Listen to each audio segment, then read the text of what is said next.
My name is Harper. I'm 28. I live in a narrow walk-up in Chicago's Logan Square. The radiator clanks at night and the windows rattle when the L train passes. I work as a freelance photographer, weddings mostly, sometimes portraits. I spend my weekends behind a lens watching other people promise forever. I smile for them. I adjust lights. I capture tears and first kisses. Then I go home alone and edit until my eyes burn. I stopped believing in my own forever 4 years ago. My ex, Caleb, proposed on a rooftop in Wicker Park during a snowstorm. I said yes with frozen fingers and a racing heart. We planned everything: venue, dress, honeymoon in Iceland. 2 months before the wedding, he sat me down at our kitchen table and said, "I love you, but I'm not in love with you anymore." No yelling, no cheating, just quiet honesty that cut deeper than any fight ever could. He moved out the next week. I sold the dress on a consignment site. I kept the ring in a drawer I never open. After that, I dated sporadically. Coffee dates that ended with polite hugs. Drinks that turned into awkward goodbyes. I told myself I was fine. I had my camera, my friends, late-night drives along Lakeshore with the windows down and music loud. I convinced myself love was something that happened to other people. Then came Rowan. He booked me for his sister's engagement shoot last October. Golden hour in Humboldt Park. He showed up in a faded denim jacket and boots that looked like they'd walked 1,000 miles. He carried the picnic basket his sister forgot. He laughed easily. He asked my name twice because the first time the wind stole it. During the shoot, he stayed in the background, not hovering, just present. When his sister and her fiancé kissed, he caught my eye and gave the smallest shrug, like, "Love, right?" I smiled despite myself. After the session, he lingered while I packed gear. "You're really good at this," he said. "Not just the technical stuff.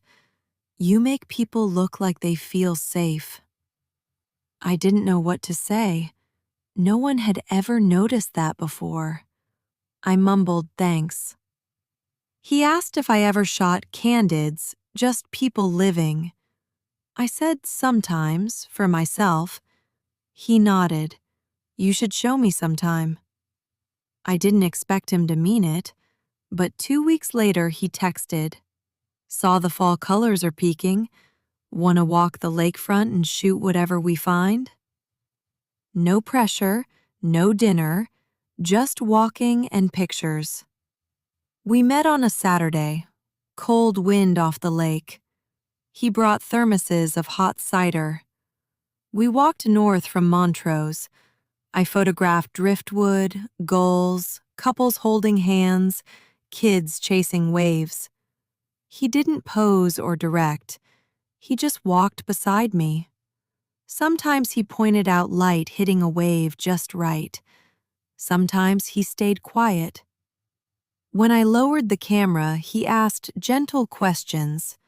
Favorite lens, hardest shoot, why black and white sometimes feels truer.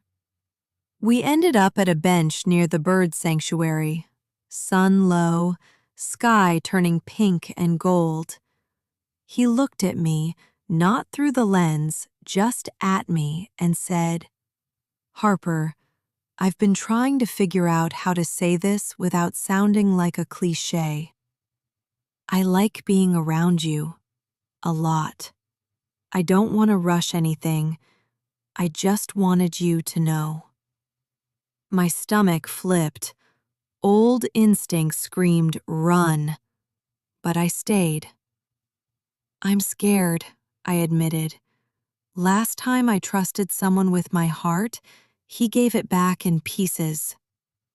Rowan nodded slowly. I get that. I've had my heart handed back too. We don't have to call it anything yet. We can just keep walking, keep talking, see where the light takes us. I laughed, small, surprised. You talk with a photographer. He grinned. Guilty. We didn't kiss that day. We didn't need to. We just sat until the sky went navy and the wind turned sharp. He watching me to my car, hugged me goodbye. Long enough to feel safe, short enough to leave me wanting more. The next months were slow and deliberate. Coffee on weekday mornings before shoots, late dinners at hole-in-the-wall places, drives to Indiana Dunes when we both had free weekends. He met my friends. I met his sister, who hugged me and whispered, "He hasn't stopped talking about you since the engagement shoot." We read the same books and argued about endings. We watched old movies on his couch with my head on his shoulder. He never pushed, never asked for labels, just showed up. Steady, warm.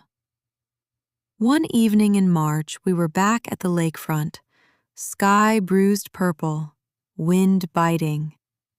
We stood at the edge of the water. He turned to me. "Harper," he said quietly, "I'm in love with you. Not the idea of you, not the version I wish you were. You. The way you see light in ordinary things, the way you laugh when you're nervous, the way you still flinch sometimes when I move too fast. I love all of it." Tears came before I could stop them. "I love you too," I whispered. "I didn't think I could again." He pulled me close, kissed me slow and sure. The lake roared behind us. The city lights flickered on. For the first time in years, I didn't feel like I was watching someone else's love story. I still shoot weddings. I still cry when couples say their vows. But now, when I pack up my gear and drive home, Rowan is waiting.